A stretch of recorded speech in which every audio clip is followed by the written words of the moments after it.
Olá, querido ouvinte, seja bem-vindo a mais um episódio do LaCast. Eu sou o Rodrigo Santos, o seu host, e hoje eu tô aqui com o Lucas Lisboa. Tudo bem, Lucas? Diga aí, pessoal, tudo tranquilo com vocês?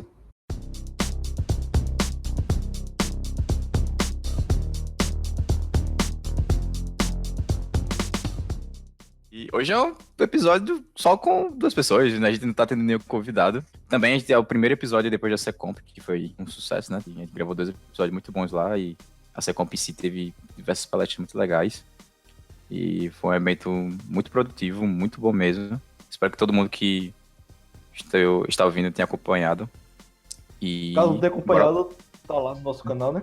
Exatamente, caso tenha acompanhado, o Lucas acabou de disponibilizar, tem uns 2 dias, Lucas? Ou foi ontem? Foi ontem, né?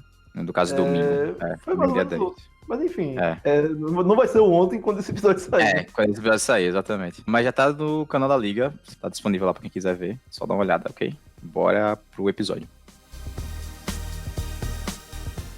Bom, então acho que é bom a gente começar pelo contexto histórico da urna eletrônica em si e o que tinha antes da urna eletrônica, né? A urna eletrônica, se eu não me engano, ela foi implementada no contexto de 22 anos atrás, foi sofrendo aprimorações com o decorrer do tempo, mas antes disso, o processo eleitoral aqui no Brasil, ele era feito como padrão em outros países, com sala de papel, colocando na urna, contagem lá, tem uma certa demora, justamente por causa dessa burocracia e etc. E esse processo eleitoral, como as pessoas sabem, depende da situação, pode ter algum, pelo menos no contexto da época, tinha alguns problemas de fraude que hoje já são conhecidos. Por exemplo, tinha um modelo de fraude que era a fraude da formiguinha, que um determinado eleitor ele entrava no ambiente da urna eletrônica, ele pegava uma célula lá e em vez de colocar uma célula com o voto dele dentro, ele guardava essa, colocava um papel em branco, fingia que tinha votado e saía. Nesse processo de sair, ele pegava o celular com a marca d'água, dava para outra pessoa, e essa pessoa já entrava com a célula de votação, pegava mais uma, e, enfim, ela vendia basicamente o voto dela mesma com a célula lá. E tinha diversos outros modelos de fraude. Tem gente também que defende que esse modelo de célula ele é seguro dependendo da situação, se você fizer com um lápis. Inclusive, eu vou testar mais um pouco para frente, mas o Tom Scott, que é ele era do Computerfile, eu não sei se ele ainda faz parte do Computerfile, mas tem uns vídeos muito bons de tecnologia no geral. Tem um vídeo muito bom dele sobre como trabalhar com dados na programação e sobre outros temas. Eu recomendo bastante, mas ele tem um vídeo até bem famoso no Computerfile e no próprio canal dele sobre o porquê as eleições com urnas eletrônicas não é uma boa ideia para ele. Certo? Aí ele até fala que é melhor você riscar com papel, porque mesmo que você apague, ainda tem a marca lá e pode, caso tenha alguma alteração, você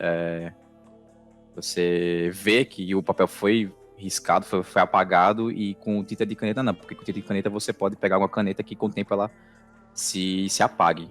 Ele mostrou esse exemplo lá, como é que acontecia, então realmente é algo bem interessante. Mas enfim, o que custou pelo próprio TRE, eles falavam que na época realmente tinha muita fraude, e isso era um problema, e eles decidiram, há 22 anos atrás, introduzirem a urna eletrônica, certo? Eu queria só complementar um ponto, né? Que muita gente acha que a urna eletrônica é adotada só aqui no Brasil, né? Mas na verdade ela é adotada em mais Faixa aí. de 35, mais ou menos, além do Brasil. Isso. Entre Eu lembro que a Japão, Itália, a França. Isso. Japão, Canadá, Suíça, alguns estados dos Estados Unidos, alguns é Isso. papel, outros são eletrônico,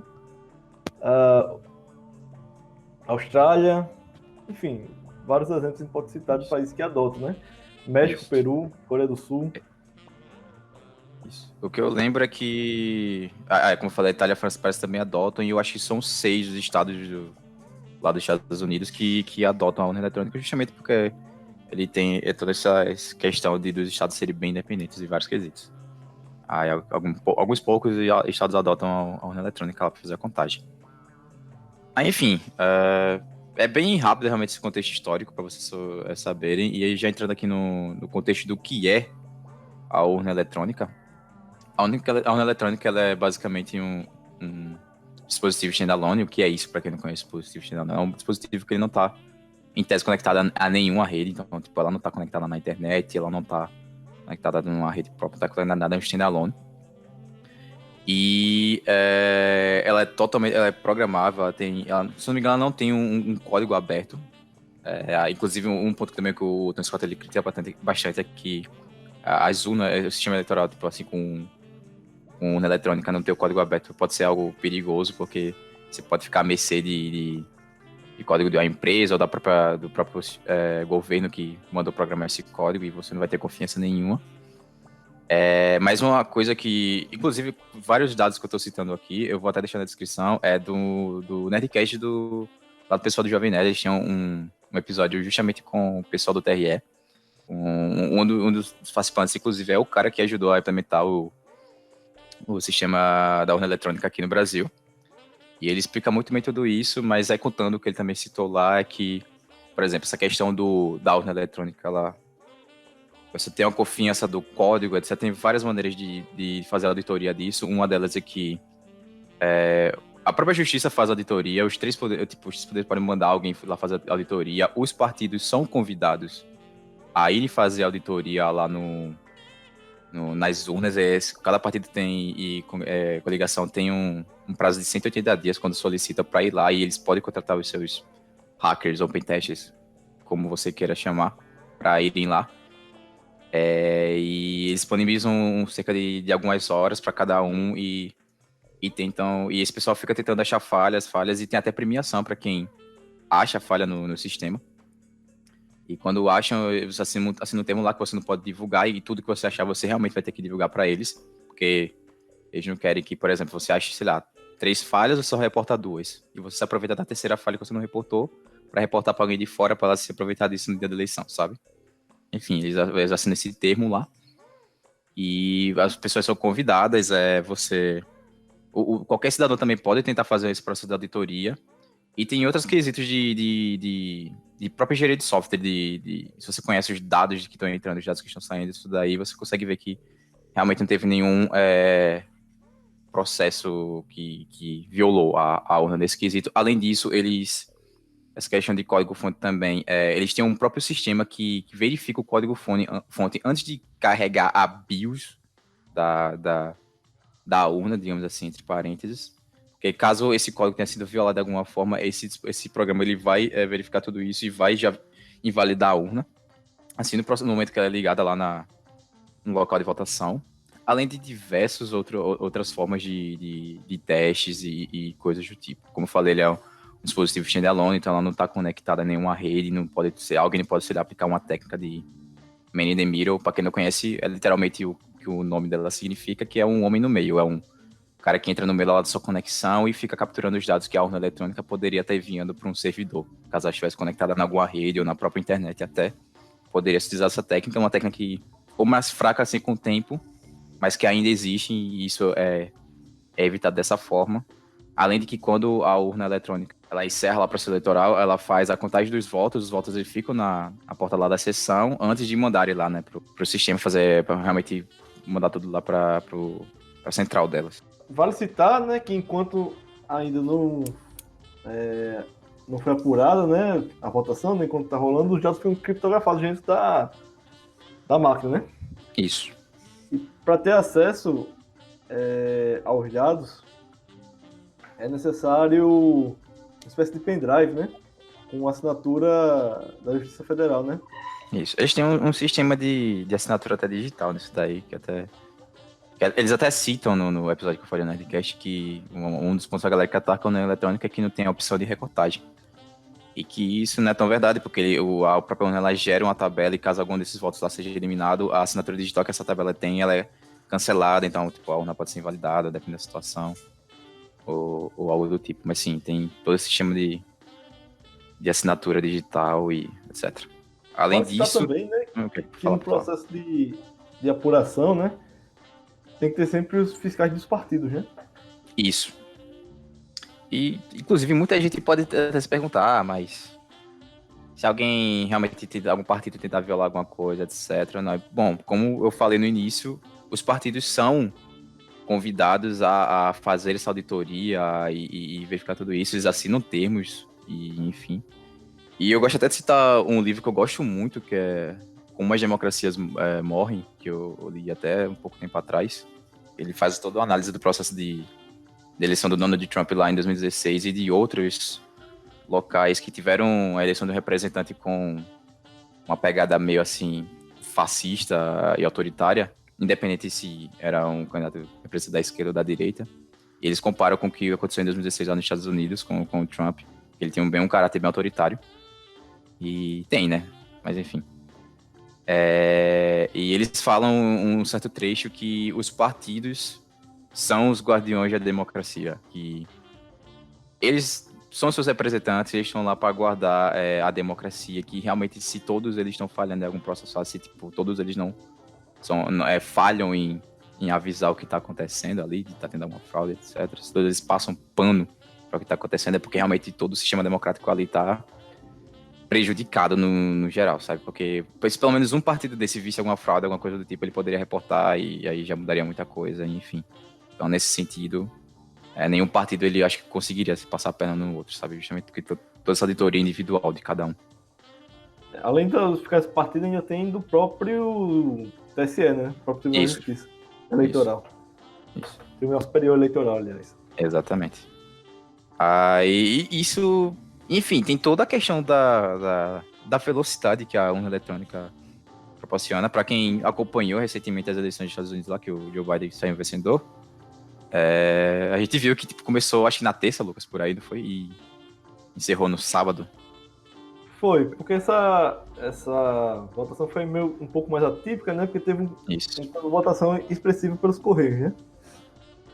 Exatamente. É porque... minto, tinha sim, sempre teve esse sistema eleitoral, se não me engano, que você pode votar pelos Correios, mas eu creio que não era tão utilizado. Só que agora a gente tá num contexto de pandemia. A gente ainda, desde o início eu falando que tá tendo o negócio da Covid, a gente fez a série sobre Covid, e até agora, no episódio 19, a gente ainda tá no meio da pandemia, ainda que os casos de alguns locais tinham caído. Em Maceió agora tá caiu bastante, inclusive, vários locais abriram. Mas ainda estamos nesse contexto e para evitar esse problema, apoiaram realmente bastante as eleições pelo correio. Aí teve todo esse problema aí na contagem de votos, etc. Inclusive o Donald Trump ficou falando que todo esse processo de votação pelo correio poderia ter fraude e até agora que ele perdeu, ele tá falando que vai pedir recontagem e entrar na justiça porque, com certeza, de acordo com ele, com certeza alguma coisa de errado aconteceu por ele ter perdido. Vale citar nesse caso, né, que alguns estados já disseram que vai ter recontagem, mas não é necessariamente por causa da fala do Trump, né? É porque em alguns estados, quando a margem é mínima, né, eu acho, salvo engano, quando a margem é bem pequena, né? Bem pequena mesmo, isso. Tô de 1%, um pouco mais, alguma coisa assim, eles teve estados que foi 0,1%. Exatamente. Então, quando a margem é muito pequena, eles já fazem a recontagem, né? Isso já aconteceu em anos anteriores. Inclusive, na eleição de 2000, George Bush versus Al Gore. Mas é muito difícil isso determinar 100% a eleição, né? Mudar drasticamente, né? Uhum. Vai no máximo mais voto para um, mais voto para outro, de repente algum estado, mas pela a diferença que foi, né, de senadores, né, que tinha lá nos votos do Biden, realmente é pouco provável que o Trump conseguisse passar nessa recontagem. Enfim. Fora que eleições presidenciais têm observadores internacionais, né? Exatamente. O observador brasileiro foi o ministro Barroso, né? Uhum. Então também fica essa questão para as eleições brasileiras aqui no âmbito presidencial, né? Isso. Voltando de novo para o tópico mais tecnológico da urna eletrônica, algo que eu não sei se as urnas eletrônicas de outros países que adotam esse método no processo eleitoral tem isso, mas que foi até implementado recentemente, né? A questão da biometria, que ajudou bastante a evitar o processo de fraude, que eu lembro até aqueles contos que teve um indivíduo que bateu o recorde, que ele tinha registro da digital dele em 52 pessoas, para fazer 52 votos. E, como vocês bem sabem, digital é uma coisa única, não existe nenhuma outra pessoa com com a digital igual a sua, então ele já é um ótimo método de auditoria no processo eleitoral que agiliza bastante mesmo, que dá mais confiabilidade para o processo. Tem uns casos específicos que são exceção, né? Que geram alguns problemas, por exemplo, pessoas idosas ou Irmão. pessoas com acidente, né? Que já tem a digital desgastada, pode Sim, acabar não reconhecendo. Se eu não me engano, nem irmão. Eu não lembro agora. Mas se eu não me engano, acho que nem gêmeos tem, ou tem, depende Nem da gêmeos situação. têm Nem digital gêmeo tem. igual. Mas eu falo Exatamente. de problema de identificação digital, né? Para pessoas que têm a digital já gasta, né? São Isso, pessoas sim. muito idosas e pessoas com Uhum. acidente, né? Que se queimaram. Vão ter Isso, esse aham. problema na identificação. Ok, já indo pro terceiro bloco aqui, que a gente já comentou também um pouco que foram as polêmicas nas eleições norte-americanas e a segurança ou não com as urnas eletrônicas. Como eu falei, tem o Tom Scott que ele critica bastante, inclusive eu vou deixar os vídeos deles aí na descrição, o porquê do processo eleitoral é algo que não deveria ser adotado e que você deveria combater.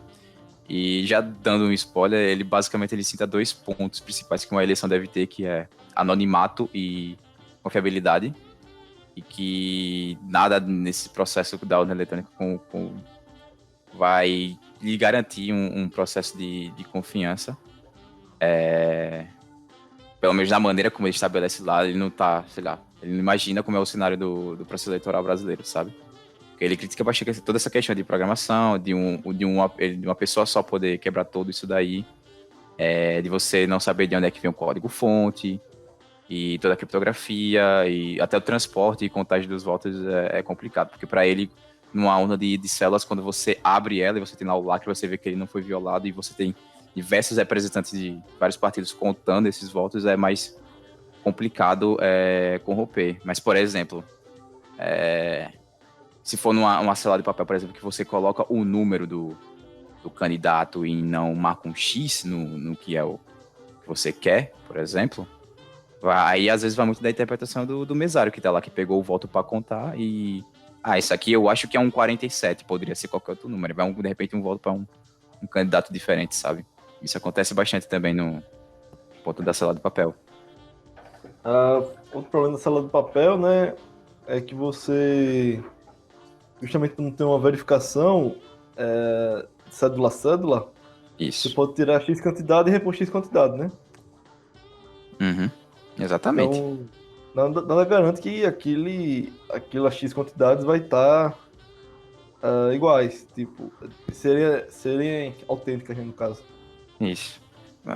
Pelo que eu vi, tem até caso de mesário que, de repente, já vendeu a participação dele lá para algum partido e tinha, tipo, como é o nome, meu Deus? Como se fosse a tampa da caneta, mas não era bem a tampa da caneta, tipo, embaixo da unha da pessoa, assim, tá ligado? Ela conseguia, dependendo da situação, se ela vê que foi uma célula em branco, escrever lá o nome o número do candidato e passar, e de repente, ó, foi pra esse candidato tal. Aí ninguém percebia na situação e pegava mais um voto. Ou algo do tipo, assim. Então, assim, realmente, ao meu ver, o processo da sala de papel é bem mais problemático do que, além de demorado e todos os outros quesitos, do que o processo da urna eletrônica, que realmente, como o pessoal fala lá, ele é um processo até que bastante confiável. Inclusive, uma coisa que eu também esqueci de citar, além de partidos e membros do próprio governo são convidados a fazer essa auditoria, até universidades são convidadas. Se não me engano, tem um professor da Unicamp que ele vai todo ano com um certo grupo dele lá fazer esse processo de auditoria e publica os resultados dele depois de um tempo. Depois que as urnas são lacradas e o código-fonte é realmente definitivo, eles publicam isso e por aí vai. Então, é realmente um processo bem aberto. Inclusive, o próprio cara lá do TSL fala que eles não estão contra a população, sabe? Nesse sentido. Tipo, eles estão deixando o mais aberto possível justamente para mostrar que é um processo confiável, é um processo que tá vem dando certo e que, ao mesmo tempo, é plausível a galera ter toda essa dúvida.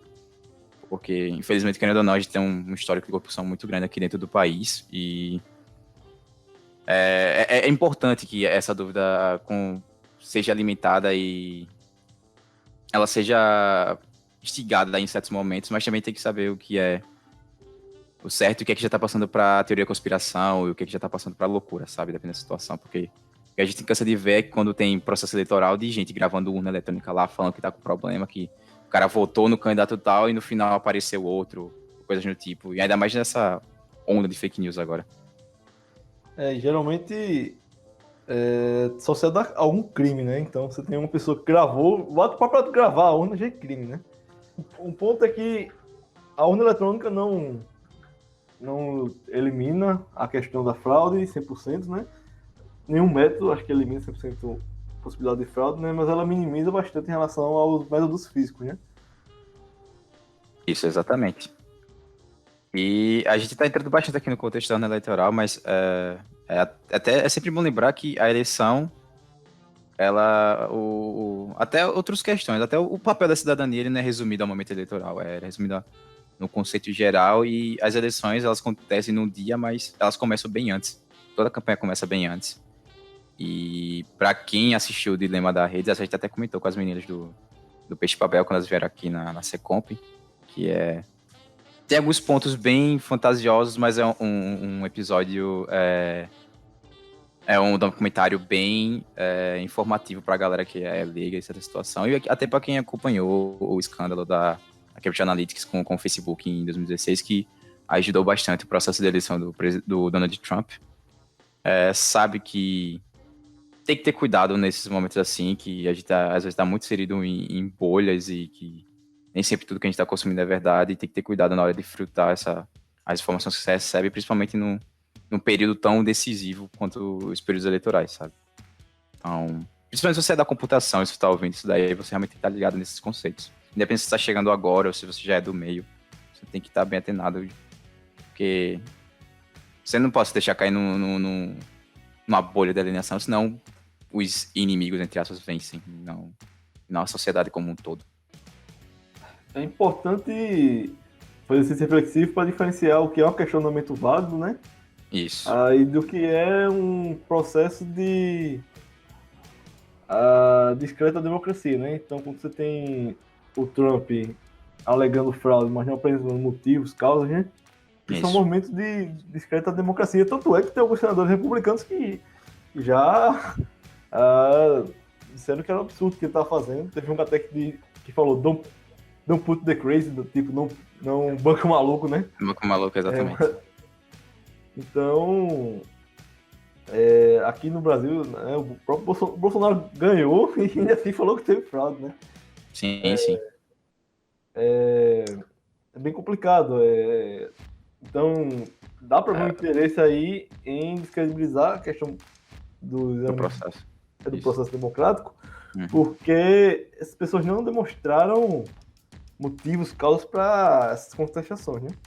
Exatamente.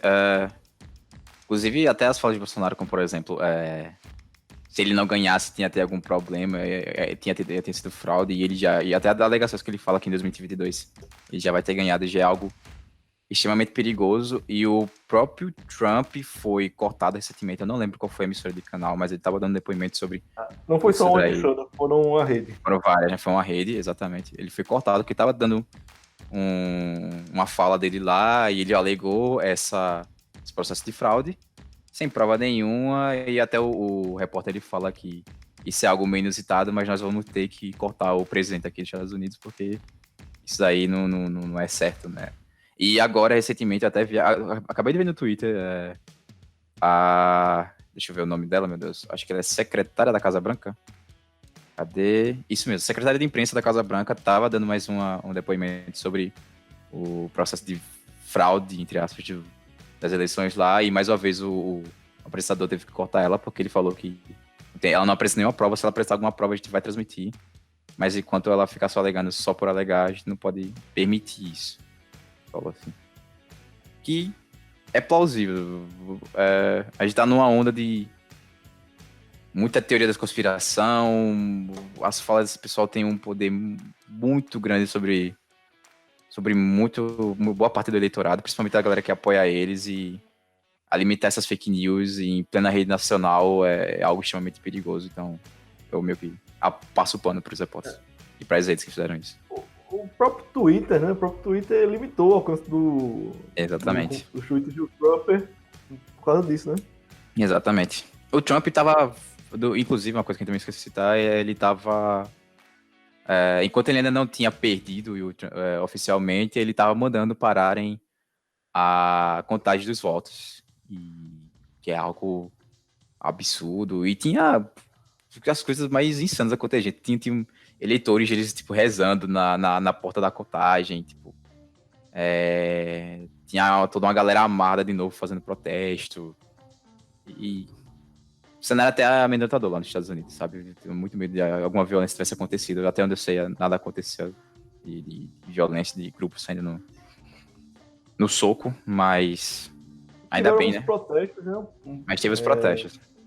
Algumas lojas colocaram, inclusive, tablado de madeira para evitar Isso. que fosse quebrado as vitrines, né? Uhum. Exatamente. Eu não sei se isso aconteceu agora, mas algumas lojas estavam adotando isso na época do Black Lives Matter, né? Dos protestos contra o racismo lá que tava tendo. Mas eles voltaram realmente agora nesse período também, já pra evitar problema.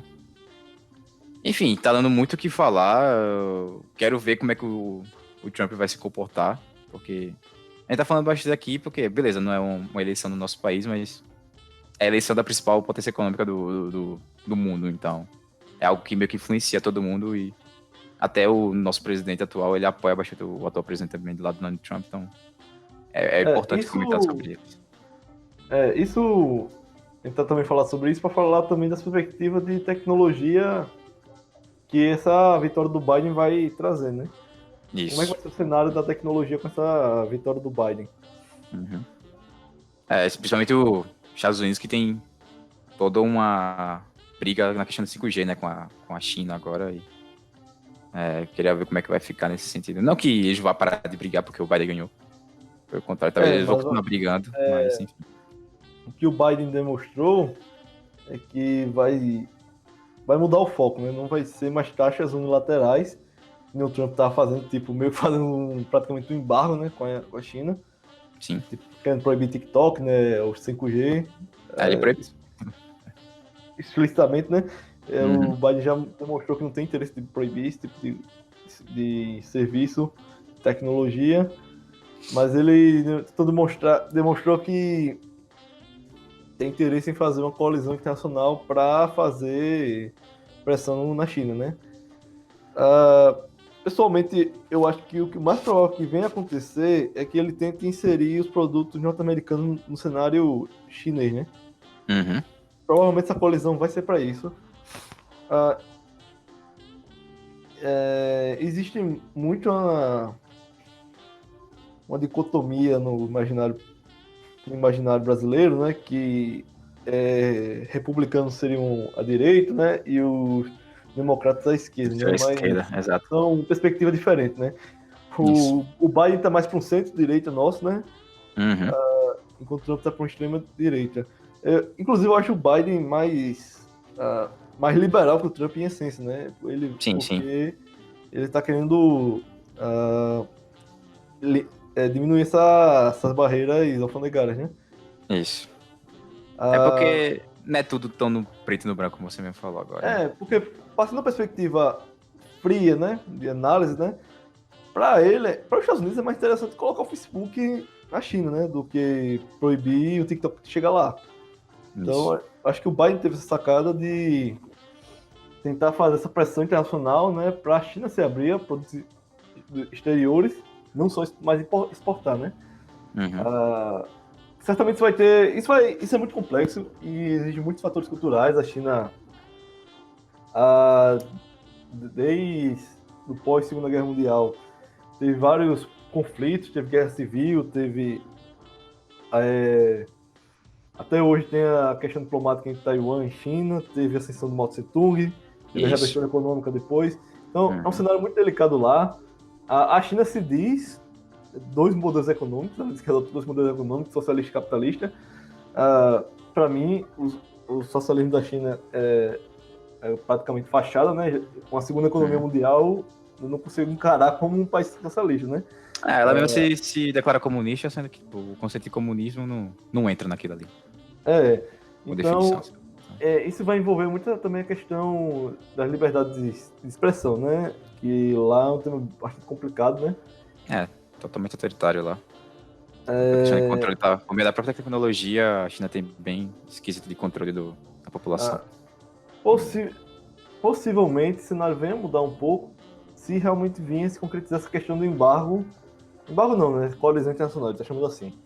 Essa coalizão internacional para a China, né? Isso. Então, nesse sentido, acho que vai haver uma mudança do foco da guerra comercial. A guerra comercial não vai ser mais direta, não é declarada assim. Mas eu acho que vai ser mais uma tentativa de abertura de mercado, nem que seja forçado, né? Isso, exatamente. Inclusive, pessoal, quem já saiu o xadrez verbal essa semana, Lucas? Eu vou olhar, mas certamente eles devem tratar sobre isso, né? Provavelmente eles vão tratar sobre isso. Eu realmente recomendo vocês ouvirem o episódio. Inclusive, esse formato desse episódio nosso é quase um xadrez verbal. É quase um xadrez verbal, exatamente. Do Lacash, né? Exatamente.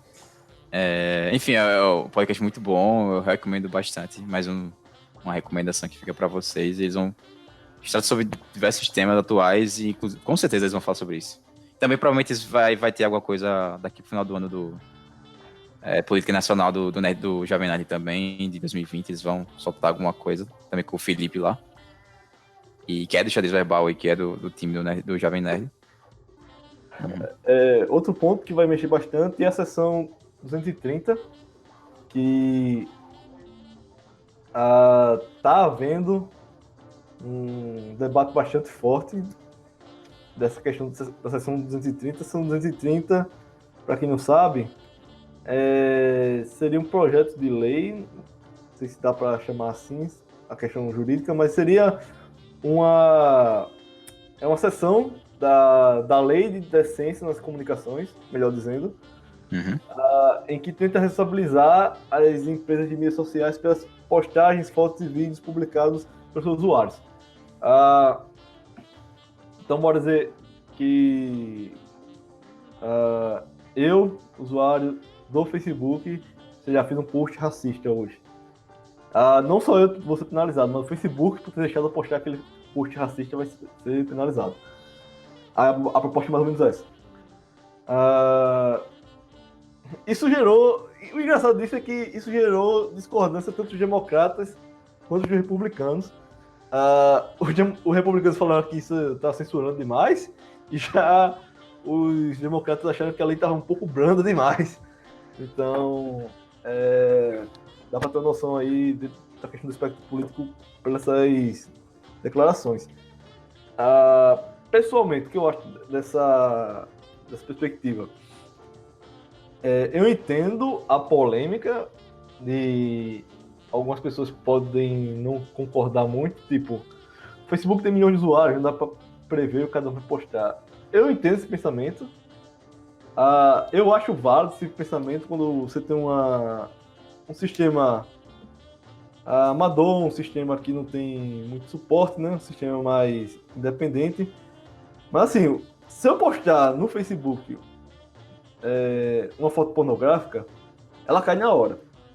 Existem algoritmos que fazem esse reconhecimento muito rápido. Então, a grande questão é que já existem também algoritmos que fazem a verificação do discurso de ódio. Ainda não estão 100%. Eles não sabem reconhecer o que é ironia e o que é citação. Então, tem pessoas que citam uma fala, mas o algoritmo reconhece como se elas estivessem concordando com aquilo. Então, por exemplo, o algoritmo do Twitter bloqueou a conta do Tic Santa Cruz, porque essa semana ele lançou o clipe intitulado Kit Gay, que é justamente criticando a fake news do Kit Gay. Só que o Twitter reconheceu como se fosse uma promoção daquela fake news. Então baniu por 3 dias, se não me engano, o conta do Tic Santa Cruz. Teve um problema também com o sensacionalista, que eles reconheceram que ali que eles estavam falando seriamente, não como ironia, aquelas notícias. Então ainda tem esse problema de calibragem dessas nuances. Mas o ponto já existem algoritmos para isso. O próprio Perspective da Google faz uma análise da toxicidade do discurso. Então, esse é um ponto levantado para a defesa, né? Eu acho, sim, que deveria ter uma responsabilidade essas empresas, né? Afinal, elas são multibilionários, né? Tem poderes tem poderes de decidir eleição, né? Como já aconteceu. Então, acho que também não dá para deixar a própria sorte, né?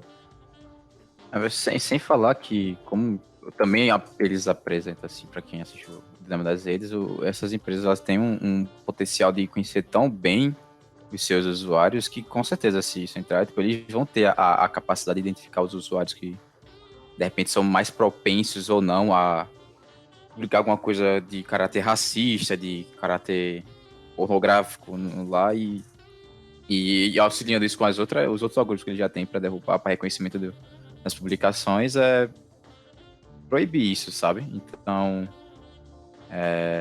com certeza, o Facebook, eu acho que ele consegue fazer esse controle. Os caras, tipo, monitoram até o tempo que você olha uma foto, ou até com base nos likes eles conseguem entender você melhor, tipo, a sua família, como eles mesmos falam no documentário. Então, tipo, realmente eles conseguiriam ter esse controle caso isso aí seja aprovado. A questão é se vai passar mesmo ou não. Enfim, mais alguma coisa, Lucas? Tem outro tópico, né? Que ó, na gestão do Trump foi revogado a neutralidade da rede, né? Vocês devem lembrar que já teve a polêmica aqui da regulamentação do uso de dados, né? Que teve uma época que as empresas de telefonia estavam querendo cobrar o excesso de dados que está utilizando no seu Wi-Fi, por exemplo, sua banda larga. Então o Trump autorizou isso lá, tipo, e chama de neutralidade do uso de dados por conta disso, né? De você ser livre para usar como você bem quiser aquele material. Então o Trump derrubou a neutralidade do uso de dados e então empresas podem cobrar pelo excesso atualmente lá nos Estados Unidos do uso de dados e elas podem também fazer pacotes para determinados serviços específicos. Então, tipo, você pode contratar um pacote de só Facebook, só WhatsApp, mas se você quiser acessar o Google, vai ter que pagar. O Biden já demonstrou interesse em derrubar isso. Defende a questão da neutralidade da rede do usuário usar como quiser o seu serviço, né? Enfim. Esse pacote até lembra os pacotes operadores que tem por aqui, né? Que, por exemplo, você tem internet, mas caso você fique sem os pacotes, você pode usar o WhatsApp quando quiser. Fazendo analogia assim. Que Isso. existe aqui no Brasil. Aqui acontece muito isso para telefonia móvel, né? Isso, exatamente. Tava querendo implementar isso para banda larga, né? Mas felizmente foi barrado. Eu entendo que pode ser benéfico para uma pequena parcela do público que, eu só uso o WhatsApp mesmo, então seria até bom para mim que o preço diminuiria. Beleza, mas para a grande massa de usuários aumentaria, né? Exatamente. E tem todo tipo de consumidor, tá? Você tentar limitar, beleza. Talvez você quiser dar a chance de a pessoa ter esse pacote com um valor mínimo, talvez seja uma opção viável, mas acho que o principal é você manter, tipo, o padrão, se você quiser ter. E manter os preços também, não alterar caso a lei entre. É de você conseguir acessar tudo e se alguém quiser só pegar um pacote inferior, aí é realmente talvez a escolha dela. Não sei se você concorda com isso, Lucas, mas enfim. Acho que dar essa opção seria uma boa. Eu acho que é interessante que não haja a limitação, né? Você contrata o serviço e você utiliza como quiser. Sim. Então, eu sou favorável a justamente você contratar o serviço e você ter acesso àquela taxa que está contratando de forma ilimitada, né? Eu acho que isso também deveria se estender para a telefonia móvel, mas aí é um tema mais complicado, né? Com certeza. Eu acho que, por exemplo, da mesma forma que a gente usa o Wi-Fi ilimitado na nossa casa, né? Acho que para nossa rede móvel deveria também ser ilimitado, né? Uhum. Mas isso daí, eu acho pouco provável que acontecer aqui. Bom, é pouco provável, mas aí eu falo pessoalmente da questão de democratizar o acesso à internet, né? Sim, com certeza. É uma pauta importante, né? E Isso. certamente, se houvesse uma mudança dessa, favoreceria muito gente que só tem acesso a um celular e uma rede móvel, por exemplo. Não tem condição de comprar uma rede parruda em casa, né? Isso, ajudaria bastante. Até agora, nesse período mesmo de pandemia, que teve muito quesito. Isso aí, a galera que não tinha acesso à internet. Tava até pesquisando no IC sobre isso. Tava. Pois é, inclusive a reitoria estava com um projeto de disponibilizar chips, né? Uhum, Mas tem as limitações justamente da quantidade de dados que você pode usar, né? exatamente. Se não me engano, o IFAL também tenta implementar isso. Eu não sei se eles conseguiram agora. Não sei como é que tá pra lá, mas eu vi que eles estavam com essa ideia também. Enfim. Mais uma coisa? Para fechar, Porque senão... pra Ah, fechar fala o tópico do Biden, né? Fechar o tópico do Biden, né? Tem a questão do antitrust, né? O trust, para quem não sabe o que é um conceito de monopólio, né? Então, o trust é quando você tem várias empresas que se juntam para fazer o domínio de um produto.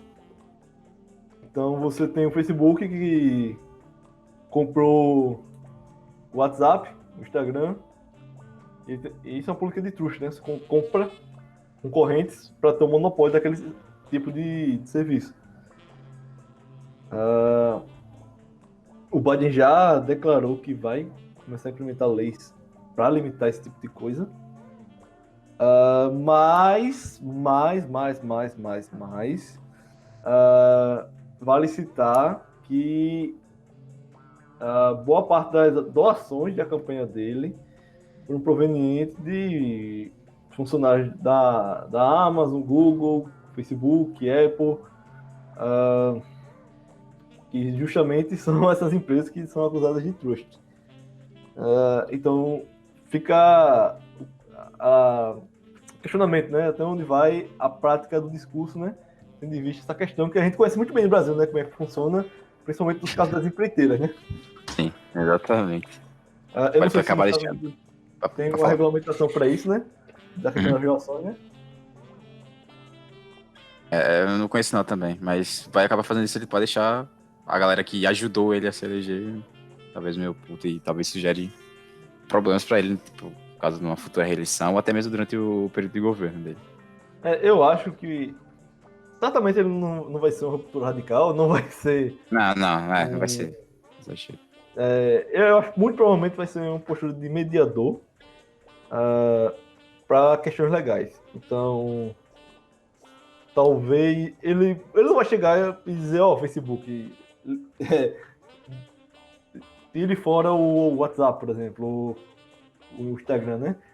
O que ele pode fazer é tentar frear novas aquisições, né? Um pouco provável Isso. que ele retroceda o que foi conquistado até agora, né? Que foi adquirido até agora. Mas, novamente, não sei qual vai ser o alcance disso por conta da questão das relações, né? Uhum. Mas é um ponto a se pensar, né? Na questão da ética comercial e na questão do monopólio, né? Isso. Sim, com certeza. A gente vai falar um pouco agora sobre as propostas das eleições municipais aqui de Maceió, principalmente tocando no aspecto dos candidatos têm em relação à ciência e tecnologia aqui para a cidade. O Lucas fez um levantamento aqui, Ah, se quiser falar, Lucas. Antes de se falar de cada candidato específico, né? Uhum.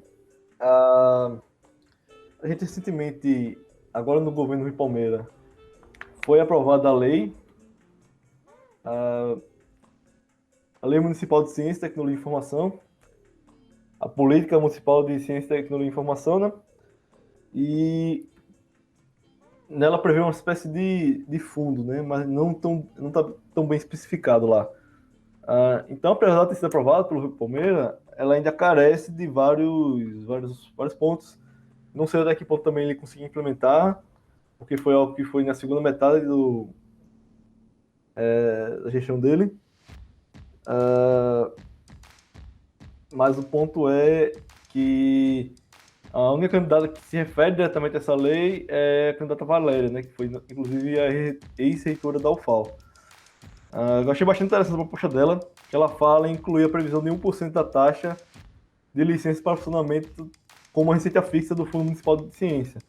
Então ela prevê 1% da receita do município para esse fundo, que é bastante interessante e já dá para, mesmo que seja um começo, né, 1% da receita, mas dá para implementar bastante coisa com isso aí.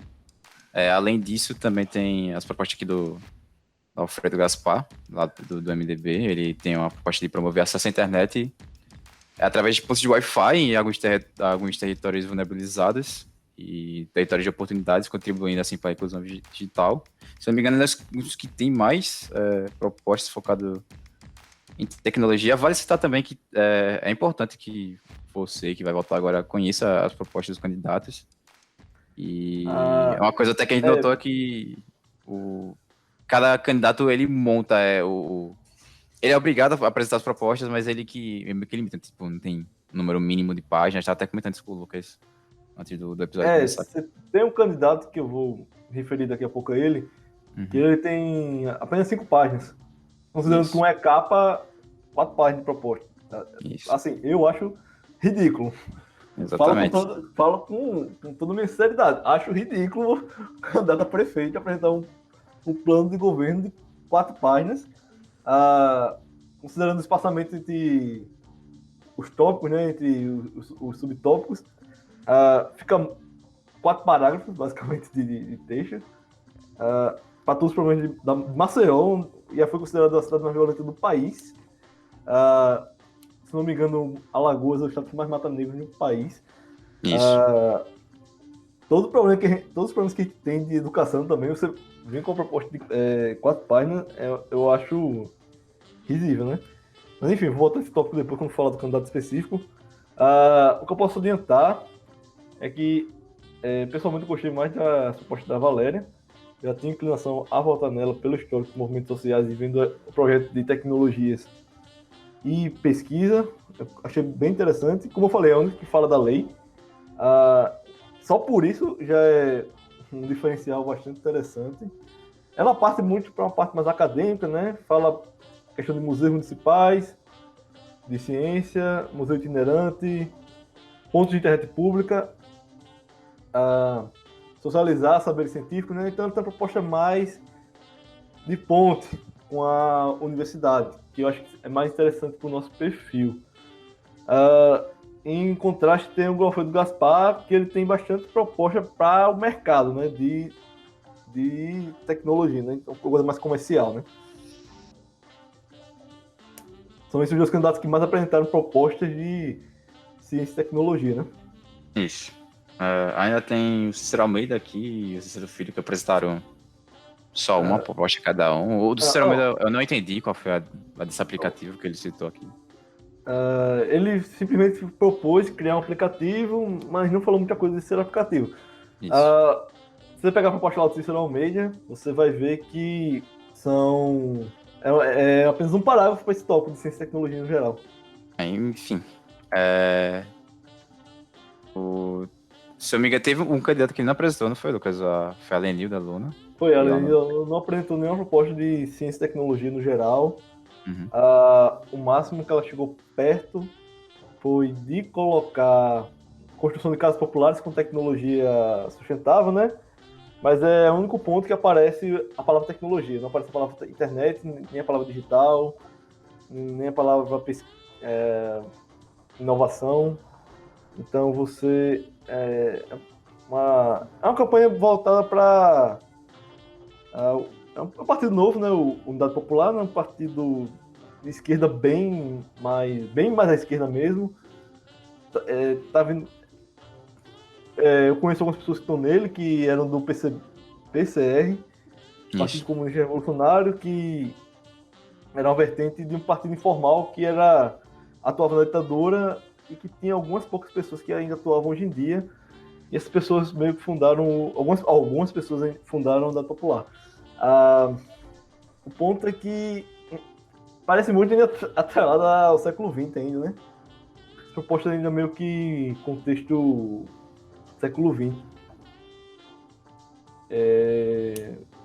Eu tenho um pouco da carência, no caso da Unidade Popular, proposta um pouco mais atualizada, no contexto da ciência e computação, né? Sim. Mas vale ressaltar que é importante ver todas, mas enfim. Não, obviamente vale ver todas. Ela, além da Luna, ela tem... Deixa eu pegar aqui o quantidade de páginas dela. 19 páginas, a proposta dela.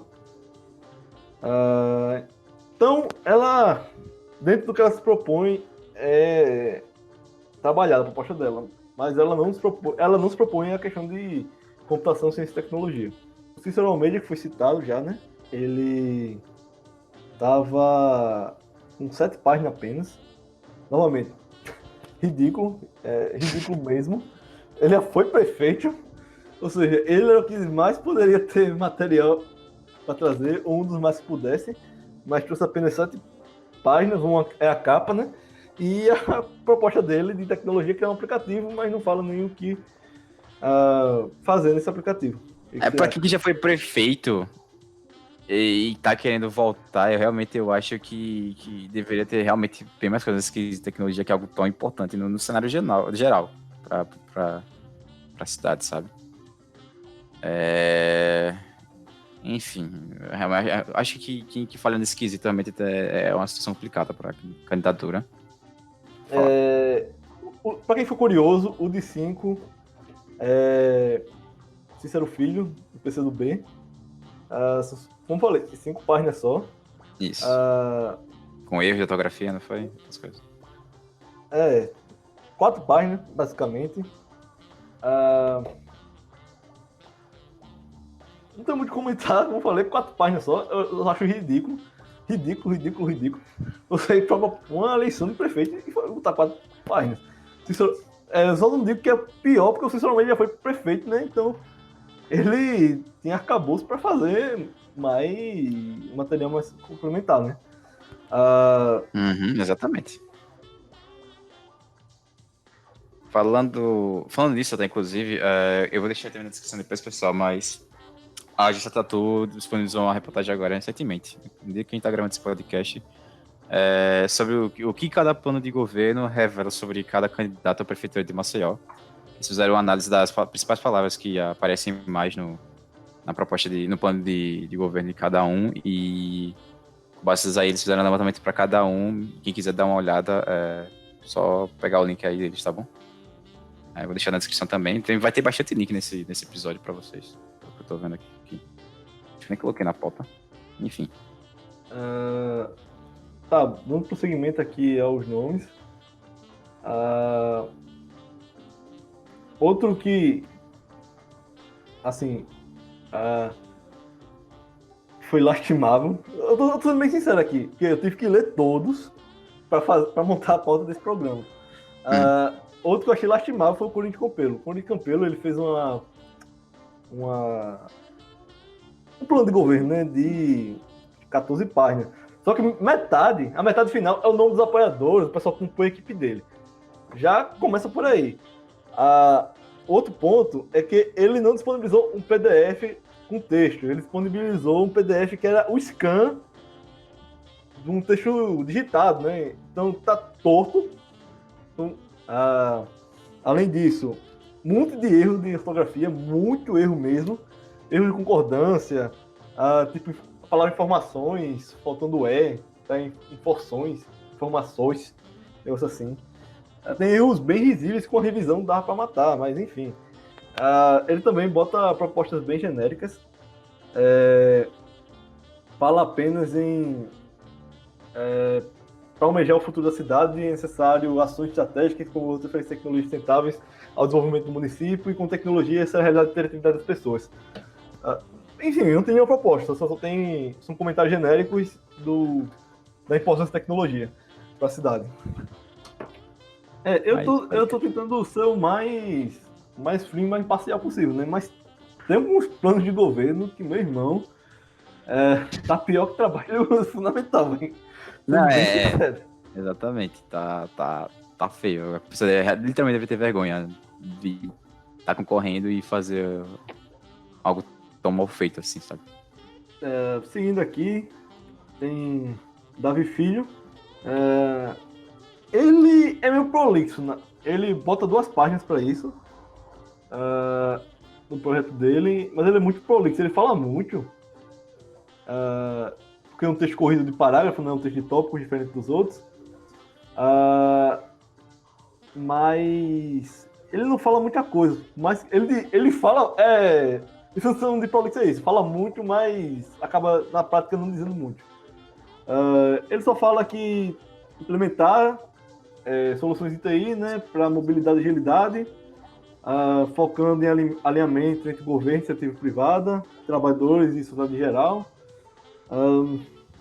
criar polo de tecnologias, promovendo startups e promover o microempreendedor, né? Como eu falei, né? Tem propostas aí, dá para sintetizar que no plano dele a gente vai esperar incentivo um pouco da iniciativa privada, né? Mas nada muito elaborado, né? Seguindo aqui, tem o JHC do PSB. Ele tá detalhadinho. Fiquei até surpreso quando fui ler o dele. Ele citou também a lei, ele não de maneira detalhada como a Valéria, né, que disse que colocaria 1%, mas ele citou, ele só fala aplicar e executar a lei de inovação do município de Maceió. É só isso que ele fala. Pelo menos ele cita, diferente dos outros, né? Ele fala criar e executar a política municipal de ciência, tecnologia e inovação, criar o núcleo municipal de tecnologias sociais e soluções tecnológicas, apoiar o Conselho Municipal de Ciência, Tecnologia e Inovação, desenvolver sandbox regulatórios para ter investimento, gerar emprego, fomento de tecnologia de novas empresas, construir, liderar, coordenar a rede alagoana intermunicipal de empresas de base tecnológicas, junto com as 5 maiores do município, fortalecer o ecossistema municipal, ciência e tecnologia, estimular a criação do Marketplace do Jaraguá e realização de eventos de turismo tecnológico. E criar um conselho consultivo de startup no município de Maceió. Vai ali um pouco do Alfredo também, né? Dessa questão de incentivar a iniciativa privada de criação de startups, né? Também criar um espaço no Jaraguá, né? Os dois colocam essa proposta. Acho que no geral é isso, né? Isso me parecido nesse quesito.